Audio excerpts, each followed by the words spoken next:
Hey, hey, English learners! Welcome back to the English Leap podcast, your cozy little place to learn easy English through real, everyday conversations.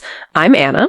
And I'm Jake. And today we're exploring the quiet strengths that can shape your whole life. Yes, not the kind of strength that tries to impress everyone in 5 seconds. Right. We're talking about the quieter kind. The kind that people may not notice immediately, but the kind that can change your whole life. The kind that helps you stay on your feet when life feels heavy.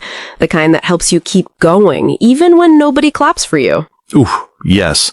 Because sometimes people think a superpower has to look big, flashy, dramatic, like confidence in every room, talent in every moment, the perfect answer at the perfect time. But real life is usually not like that. Exactly. Sometimes your real superpower is the way you survive hard seasons. Sometimes it is your discipline. Sometimes it is your patience. Sometimes it is your ability to listen, really listen, when everyone else is just waiting for their turn to speak. Yes, and I really love this topic because it makes you stop and think. Maybe strength is not always loud. Maybe it is quiet. Maybe it is steady. Maybe it is deeply human. So, no superhero costume today? No cape, no flying, no laser eyes.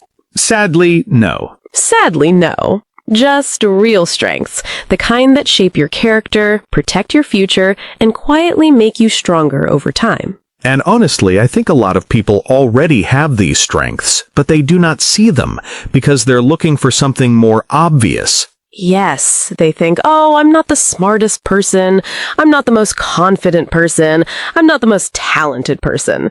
But maybe their real power is something deeper. Maybe it is consistency. Maybe it is self-awareness.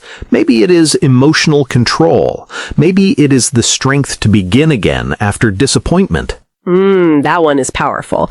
The strength to begin again. It really is. So, in today's episode, we're exploring the quiet superpowers that actually matter. The ones that help you grow from the inside out.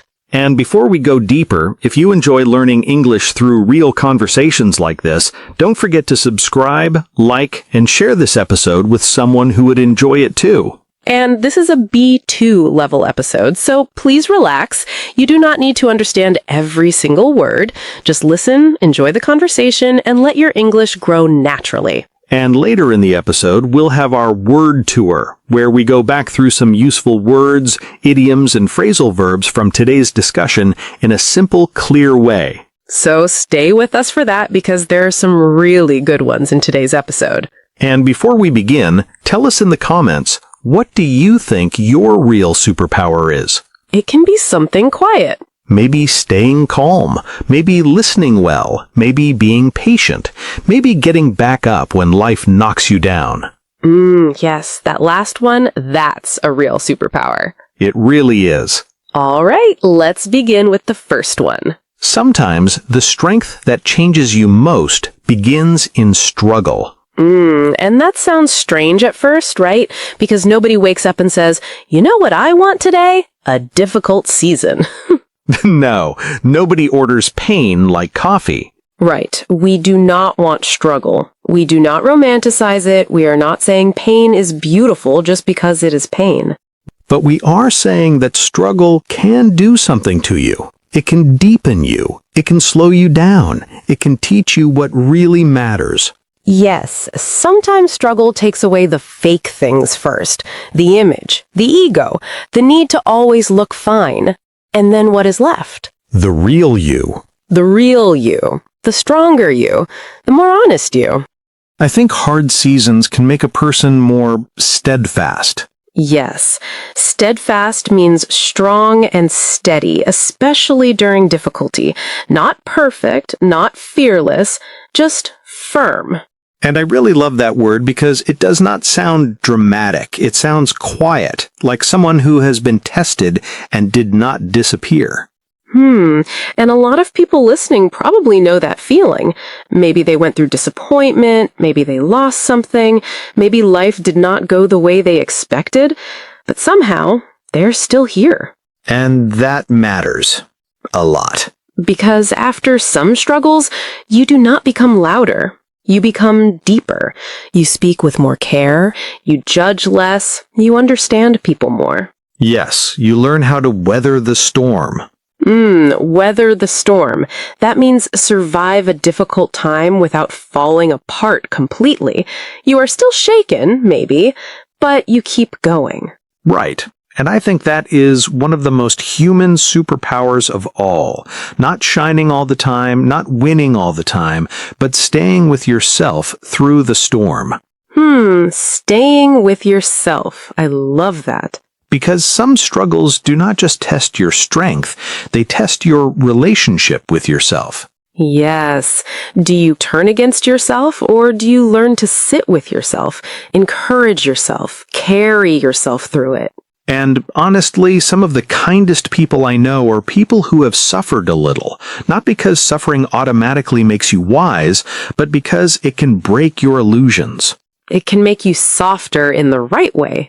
Softer, but not weaker. Yes, softer but clearer, kinder but stronger. Basically, life punches you a bit, and suddenly you stop arguing about silly things. That is painfully true. It is. Your priorities change. Your perspective changes. Even your patience changes. And that's why struggle can become a superpower, not because it feels good, but because it can build depth, resilience, and perspective. And that leads so naturally to the next quiet strength, because after struggle teaches you something, what really changes your life is often what you do again and again and again. Yes, let's talk about consistency. Because people often praise intensity. They love big moments, big speeches, big motivation, big energy for 3 days. And then, silence. Total silence. The gym bag is in the corner. The notebook is closed. The new life starts next Monday. Yes, but real change is usually quieter than that. It really is. Consistency is not exciting every day. Sometimes it looks very ordinary. It is answering the email, taking the walk, practicing the English, saving a little money, going to bed on time, coming back to the habit even when you do not feel inspired. That is why I think consistency is a quiet superpower, because small repeated effort changes more than random bursts of motivation. Yes, motivation is lovely, but it's moody. Very moody. It shows up beautifully one day, then disappears without explanation. But consistency knows how to hold steady. Yes, hold steady means stay stable and keep going without swinging all over the place. And wow, that is powerful. Especially now when everything around us pushes us to react fast, switch fast, quit fast, compare fast. Yes, we live in a very distracted world, so the ability to keep showing up for something quietly, that's rare. And consistency also builds trust. That is so true.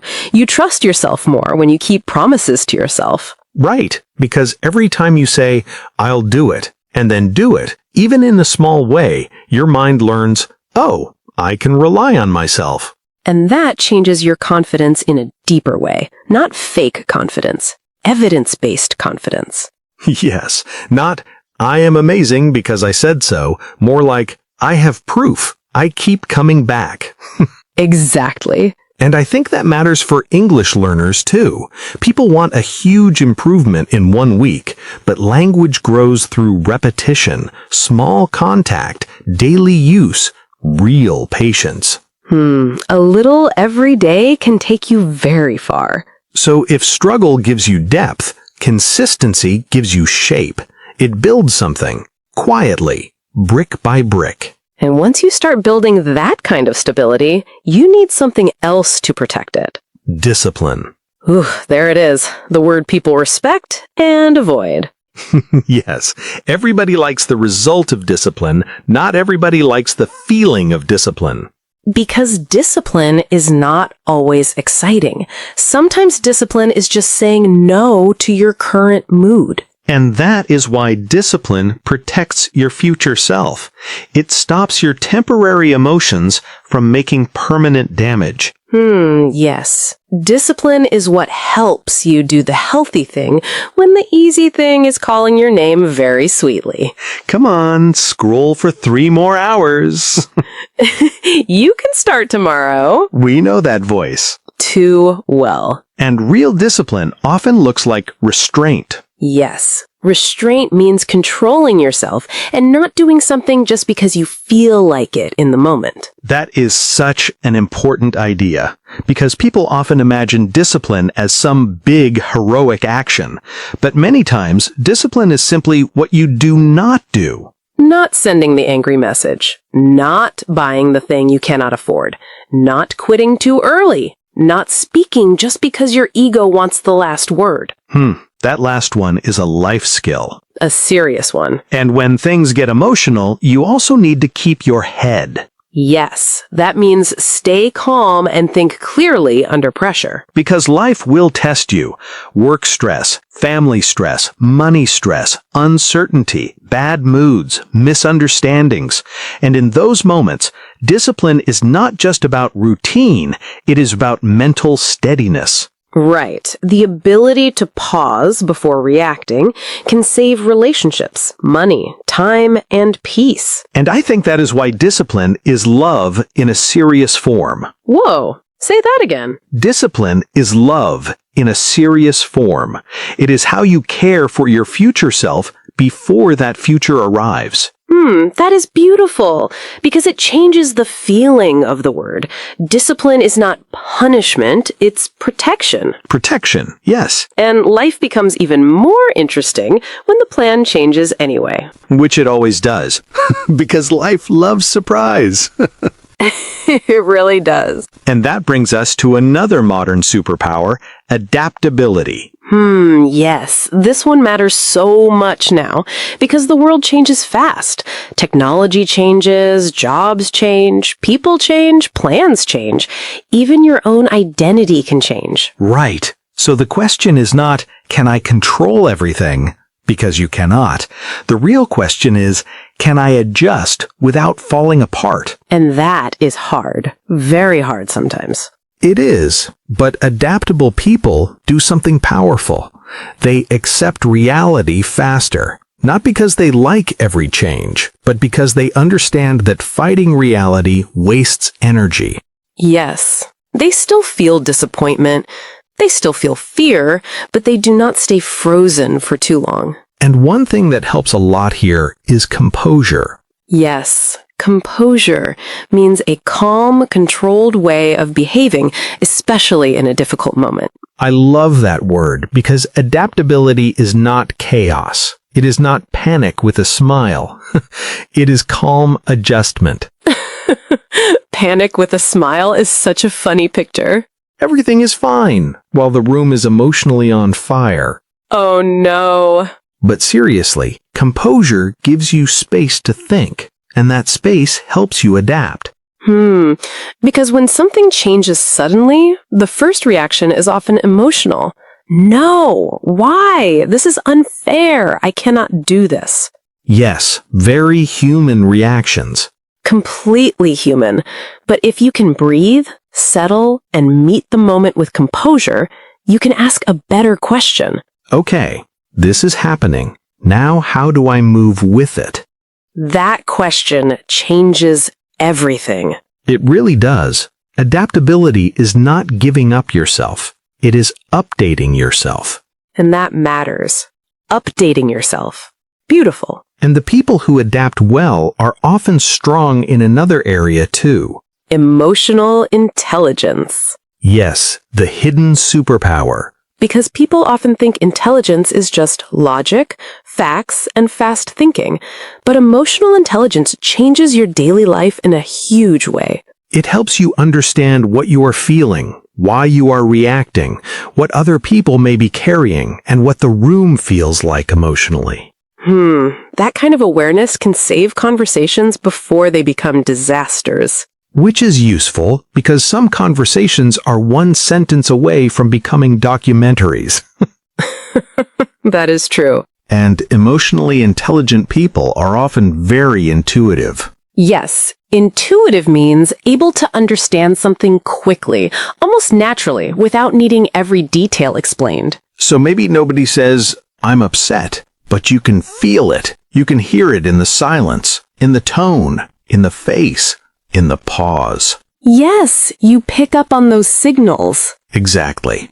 Pick up on means notice or understand something subtle that is not said directly. And wow, that matters so much because people are not always direct. Sometimes they say, "I'm fine," but their eyes say, "Please ask me again." Yes. Or at work, maybe someone says, "No problem," but the energy says, "This is definitely a problem."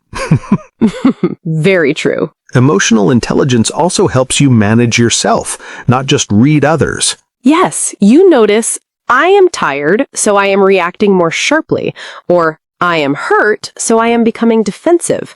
That pause can stop so much damage. And I think confidence grows there too, because when you understand your emotional patterns, you don't feel controlled by them all the time. That leads perfectly into self-awareness. Yes, because emotional intelligence is about emotions in motion, but self-awareness is broader. It is your deeper understanding of your patterns, habits, fears, strengths, and blind spots. And honestly, self-awareness changes everything. It really does, because when you do not know yourself, you keep fighting the wrong battles. You blame laziness, but maybe the real issue is fear. You blame other people, but maybe the real issue is your own communication. You call yourself weak, but maybe you are just exhausted. Yes, self-awareness gives you discernment. Discernment means the ability to judge well and see things clearly, to notice what is helping you and what is harming you. And that is powerful because once you can see clearly, you stop moving blindly. You start noticing patterns. I say yes when I mean no. I shut down when I feel criticized. I procrastinate when something matters too much to me. I pretend I'm confused when I'm actually scared. Oof, those are real. Very real. But self-awareness is not there to shame you. It is there to guide you. Yes, it is not a mirror for self-hate. It is a mirror for honest growth. And I think that is one of the most freeing things in life. When you finally understand your own wiring a little better, you stop thinking, "What is wrong with me?" and start asking, "What do I need? What do I keep repeating? What can I change?" Yes, that question is full of power. And when you understand yourself better, you also become better at understanding others. Which brings us to one of the most underrated superpowers of all. Active listening. In a world full of noise, this one feels rare. Because many people hear words, very few truly listen. Yes. Some people are already preparing their answer while the other person is still speaking. They are not in the conversation. They're in a mental waiting room. That is such a good way to say it. But active listening is different. It is presence. It is patience.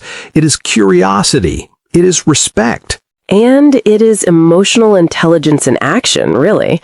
You pick up on what someone means, not just what they say. Yes. You notice the hesitation, the tone, the energy, the thing behind the sentence. And when someone feels truly heard, wow, that changes everything. It does. People open up. Trust grows. Defensiveness drops. Even conflict becomes easier to handle. Because sometimes the most powerful thing you can say is not a brilliant sentence. Sometimes it is a sincere, quiet, "I understand." Or, "Tell me more." Or even just giving someone your full attention for 1 minute. That is why active listening is social power, but in a very human form. Not manipulation, not performance, real connection. And honestly, good listeners often feel safe to be around. Yes, because they are not trying to dominate the room. They bring composure. They stay curious. They don't rush to judge. And maybe that's the quiet message of this whole episode. That real power is often quieter than people think. Yes, and I think that's what made today's episode feel so special. We were not talking about loud success. We were talking about the kind of strength that lives inside a person. The kind you can miss if you only look at appearances. Exactly. So before we finish, let's slow things down a little and go into our word tour. Yes, let's go back through some of the beautiful words and phrases from today's conversation, because they don't just sound good, they're also very useful in real life. And the first one fits this episode perfectly. Let's begin with the word steadfast. Steadfast means strong, loyal, and steady, especially during something difficult. For example, she stayed steadfast even during one of the hardest years of her life. Or, his values remained steadfast, even when people around him changed. Repeat, steadfast. Steadfast. Next is the idiom, weather the storm. If you weather the storm, you survive a difficult situation and keep going through it. For example, their family went through a difficult season, but they managed to weather the storm together. Or, she learned how to weather the storm without losing herself. Repeat, weather the storm. Weather the storm. Next is the phrasal verb, hold steady. Hold steady means stay stable, calm, or consistent without changing too much. For example, even when progress felt slow, he decided to hold steady. Or, her emotions were strong, but she tried to hold steady and think clearly. Repeat, hold steady. Hold steady. Now let's look at restraint.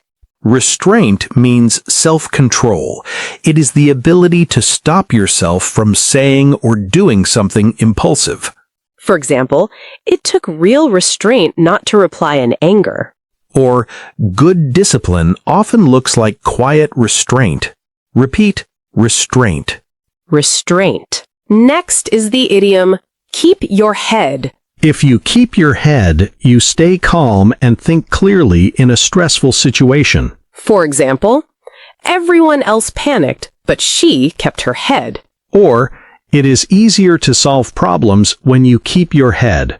Repeat, keep your head. Keep your head. Next is composure. Composure means a calm and controlled way of behaving, especially when something is difficult or emotional. For example, he answered the criticism with surprising composure. Or, she lost her plan, but not her composure. Repeat, composure. Composure. Next is intuitive. Intuitive means understanding something naturally and quickly without needing a long explanation. For example, she is very intuitive and notices when someone feels uncomfortable. Or, for him, listening well felt intuitive. Repeat, intuitive. Intuitive. Now the phrasal verb pick up on. Pick up on means notice or understand something subtle, especially something that is not said directly. For example, he quickly picked up on her change in tone.